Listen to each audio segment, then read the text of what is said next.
kung naghahanap ka ng jackhammer na Demolition Expert, ay ito po yung susubukan natin. Una sa lahat, metal yung kanyang box. Meron siyang manual book. Kapag may problema, babasahin mo lang to. Meron siyang pangkalas, meron siyang dalawang guantes na libre, at meron siyang dalawang alorens.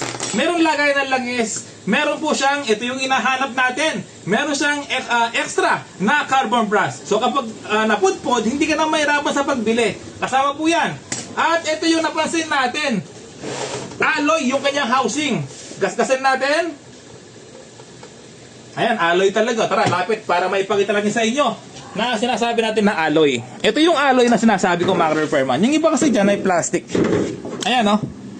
Alloy po siya. Hindi po siya plastic, oh. Kita nyo, mga repairman? Oh. Ayan, alloy po siya. Alloy lahat.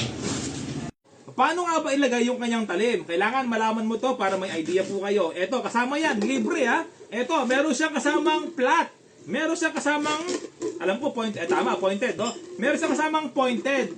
Hindi po basta-basta jackhammer to, mga repairman, no? Ito yung pinakamalaking jackhammer talaga. Tingnan mo naman, no? Ngayon, paano nga ba ilagay?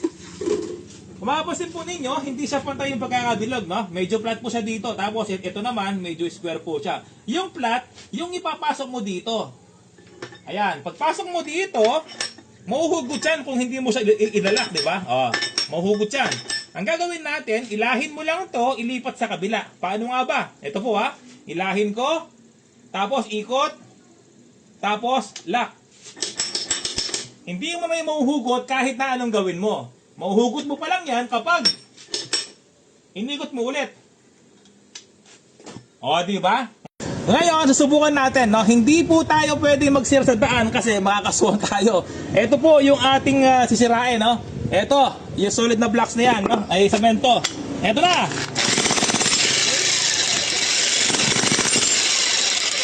Ang bilis!